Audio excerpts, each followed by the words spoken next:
In this session, we're going to be focusing on how to speak powerfully and convincingly.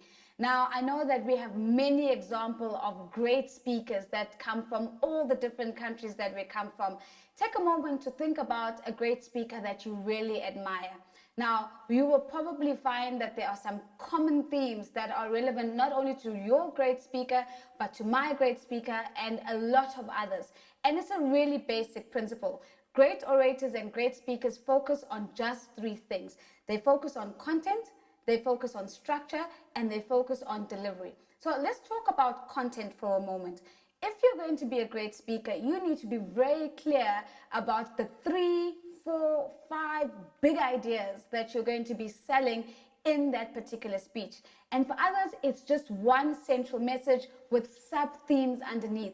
That means that if you're about to prepare for a presentation or present a speech, start off with saying, what are the 3, 4, or 5 big ideas that I want to communicate through this particular presentation or this particular speech? And that means that these become the framework and the cornerstones of the speech that you're about to present. Now, once you've done that, you know what you want to present, you need to ask yourself, well, what do I want my audience to feel when they are consuming the messages that I'll be sharing with them? Is it about hope? Is it inspirational? Do you want them to feel fear? Do you want them to feel excited? Is it a rallying call to action?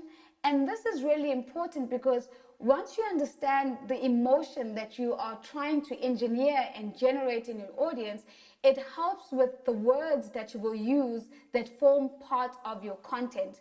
So let's take a simple example. If you are going to be doing a speech which is a rallying call for people to donate blood for a blood donation drive, you probably want to start off by painting a really grim picture about the need for blood in the country or in the province or in your city. And that means you probably need to start talking about the number of accidents that people get involved in and the shortage of blood that then comes on the back of this. The emotion that you are crafting in that moment is perhaps alarm, maybe surprise, and maybe even a worry, a fear that there is a problem in the community that needs to be solved.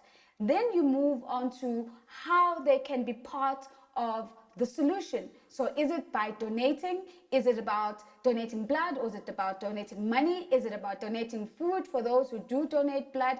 And the feeling that you're engineering in this moment is really optimism and hope, and the fact that their actions can actually bring about a solution. So as you can see, that's a very simple way of saying, this is the message that I want to communicate today. These are the emotions that I need to engineer in the minds and the hearts of my audience, and that then informs the content and the structure of your content.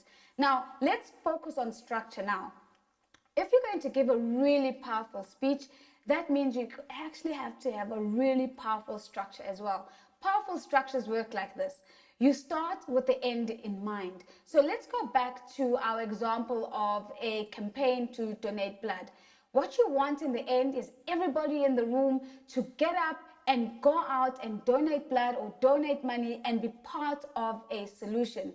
This means that as you begin to structure your talk, you have to end on a call to action, and you have to end on a point that makes them want to act. And this means that even in your 3, your 4, your 5 big ideas, you structure your ideas such that the action becomes the crescendo or the top of the momentum that you're creating in your conversation. Now, the most important thing you need to remember about structure is the golden thread rule. Your paragraphs need to flow from one to the other. This means that when you're writing your speech or your presentation, make sure that the final line of the previous paragraph sets the scene for the first line of the next paragraph to come in. And this means that even as you're telling your story or giving your presentation, that linkage and that golden thread will come seamlessly as your ideas flow from one to the other.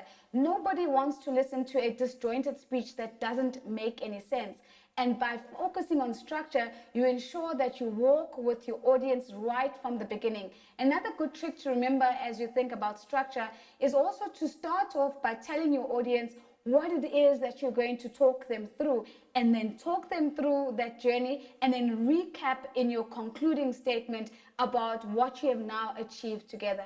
This way, people really feel that you are carrying them in the journey of your story or your speech. Finally, let's talk about delivery. There's nothing worse than a fantastic speech that goes to waste because the person who's giving the speech has got really awful delivery. Now, here's a couple of tips and techniques that you need to remember.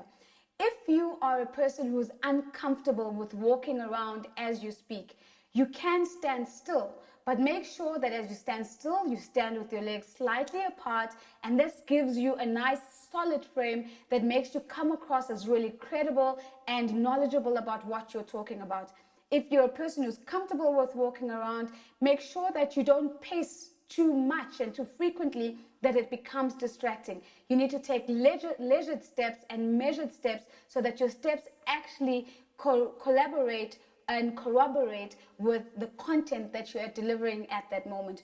Remember that your hands are part of the body language, and these affirm and endorse the story that you're telling. You would have noticed by now that when I speak, I use my hands quite a lot, and this helps to drive home points. Remember that if you're wanting to aspire or to generate a message of aspiration and hope, upward movements on with your hands are very acceptable. But don't overdo it. If you keep doing this when you're speaking, it becomes tiring on an energy and emotional level for the person consuming the speech. And in the same way, if you're going to start off by engineering a feeling of fear or negativity, remember to use your hands slightly low and besides your body. And this really communicates negativity and a slowdown in energy. And this is really important. And the final point that you need to remember is, how do you use your voice?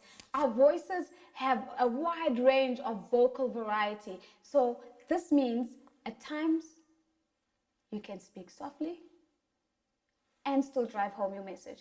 And other times you really want to speak really fast because you want to get the message and the excitement through to the person who's actually listening to what you're saying.